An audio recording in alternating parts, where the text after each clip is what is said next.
And welcome back. The National Coalition on Black Civic Participation is a not-for-profit organization that's committed to enhancing civic engagement and promoting voter participation within Black and underserved communities. With almost 4 decades of experience, the coalition has successfully facilitated local, state, and national initiatives to combat the disenfranchisement of marginalized communities through active civic engagement. Joining me now and sharing more is the president and CEO of the National Coalition on Black Civic Participation, Melanie L. Campbell. And Melanie, thank you for joining us. And thank you so much. It's a pleasure to be here.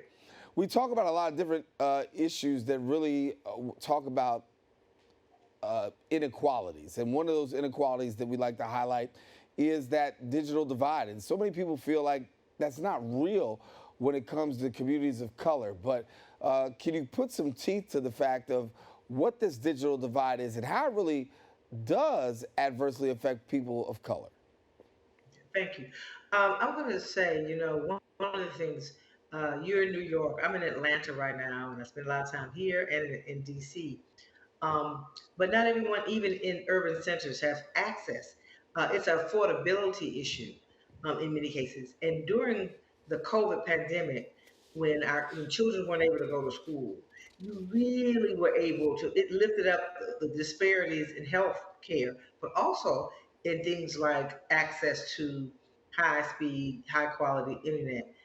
So that impacted children when parents had to find a way to go into the McDonald's parking lot to know what school system you're in, whether or not they're fully wired up, if you will, when it comes to access to the internet.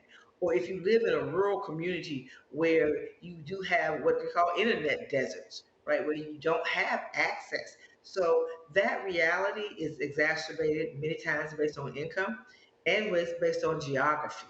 And so, but the good news is there are resources well on the way in many states now, thanks to some of the federal legislation that was passed in recent times that is putting billions with a B of dollars into the system, going to states. New York, where you are, it's I want to say it's 200 $600 billion is coming to New York just for the first round of funding that's happening.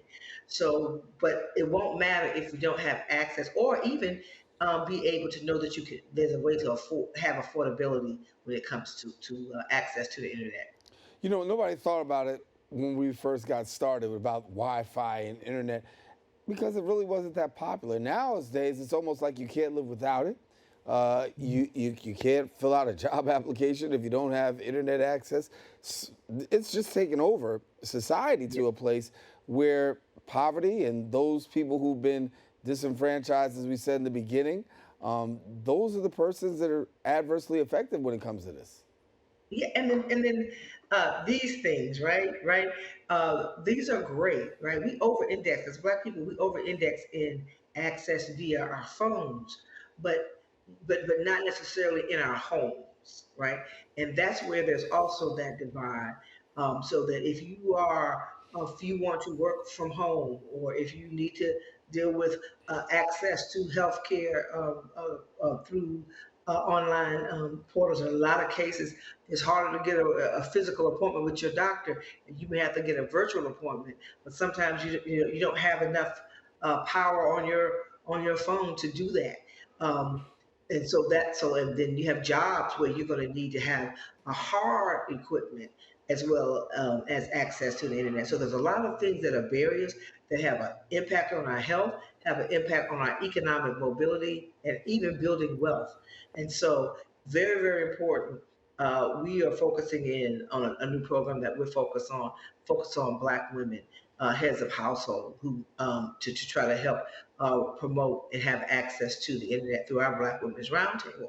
We see that as part of the civic engagement work, as part of our mission that we all need to get involved and know that the funding that's coming down to make sure that our communities get some of those dollars, those billions of dollars, and that where they set up to expand broadband, that making sure that our communities get high quality access to the internet along with more wealthier communities. It's a real thing When you when talk it comes. communities. I don't want to cut you off, but when you talk about engagement, I think that's something that we really need to pay closer attention to, which is civic engagement. It's one of the tenets in which this show is actually formed to promote civic engagement. And so we're glad to have you on because you're one of the doers that are actually promoting and living with civic engagement. From your perspective, how do you define civic engagement? Um, what I define civic engagement is making sure that you are making sure that your voice, in many cases, your vote, your issues that are concern to you as an individual as well as a collective community, are addressed. And so you can't wait on someone else. So civically engaged is really about engaging the public and the private sectors with things that are important uh, to a community or even to an individual. And so when you say you're not engaged, then somebody else is engaged and they're pushing that issue or they're pushing for that elected official. And if you're not involved, then, as I said, if you're not involved, someone else is making those decisions for you and your family. Talk about somebody else making a decision. Now, let's can't let you leave without talking about affirmative action, the decision made by the Supreme Court that has really affected, will have, I believe, a ripple effect not just in the educational arm, but also in the corporate and secular arm very, very heavily. Your thoughts on the end of affirmative action, particularly when it comes to college admissions? Oh, I'm angry. It's like, ooh, can't say that word. Yeah, I'm angry. I'm angry at the U.S. Supreme Court that recently struck down affirmative action in higher education, especially in public colleges and universities. I'm angry because last I checked, black people pay, brown people pay taxes. So when you say you're going to strike down affirmative action on the issue around race and act as if we don't still have racial disparities and racial discrimination in this country, then what you ended up having with the case, with the Harvard case, that lost was that you actually and actually saying that you have the ability to make sure that my community won't have as much access, but yet we will be paying those same taxes for those public colleges and universities across this country, and also the access to be able to have access to private universities like a Harvard University. So it's really challenging. We know that there are a lot of other cases that came down last week, well, week before last, I'm losing track of the days. A few days ago, that also impacted student loan debt relief with a case that actually had the person didn't have any um, real way of saying that needed to happen. So the Supreme Court is acting more like a legislative branch and changing and rolling back constitutional rights and freedoms in this country. So it's a really challenging time. But we've had challenging times before. So I'm a glass half full person. So I believe that we can fight back. And many times we can fight back at the ballot box. One of the things we talk about is our young people and our youth, the fact that they are not always engaged. And I always counter that argument to say, yes, they are. I think sometimes we see, well, we saw the Black Lives Matter movement and what had taken place shortly after George Floyd, Trayvon Martin, those names, and there's so many other names that we could put out there. We have a tendency to see more and more youth who are galvanized leading the fray in saying, listen, injustice against anyone is an injustice against everyone. So, talk to me about what you perceive in terms of youth engagement, particularly in communities of color and blacks. Um, Black youth are leading the way along with young people. I'm going to go a little bit further back. After former president, whose name I don't like to mention, uh, uh, was elected in 2016, it was young people who fought back at the ballot box in 2018 and really changed the political calculus in Washington, D.C. In 2018. And so young people are organizing themselves, are very much keenly aware when you talk about the impact of Roe versus Wade, reversal of access to reproductive care, abortion, things like that. Rolling back recently around student loan debt, dealing with issues around environmental justice. And so this generation is paying attention and they're showing up. And that's why you have also laws that are being passed in many states.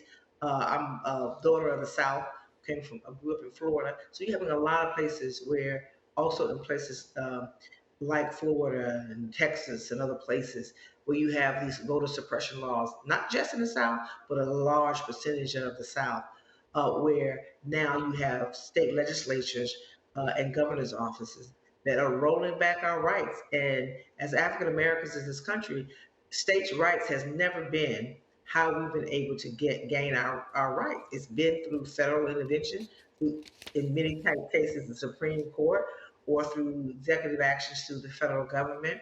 And so right now, we're in a challenging time where you have a rise in white nationalism on top of that, and racial inequities that are really expanding. But we're gonna fight back. We're not gonna roll over.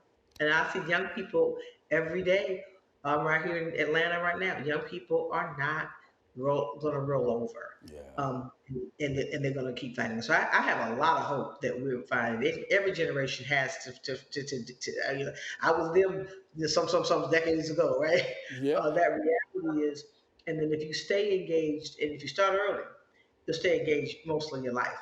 And so we are encouraging that through our Black Youth Vote program, through our national office as well, to just make sure that we support new leadership in this movement, because you've mentioned Black Lives Matter, you have Black Voters Matter, you have down in Florida, Dream Defenders. There are many organizations, Until Freedom, that we also have to support new up and coming organizations and leaders. So I've been around a good while, and so I actively engage with everybody. And my hashtag is coalition builder. So I try to build intergenerational coalitions, multiracial at times coalitions as well, so that we can fight to make sure that we have a future that is there for these generations. And what do we do in what my thing is, what did I do in my dash? I'm gonna do everything I can to keep opening doors and pushing back against injustice.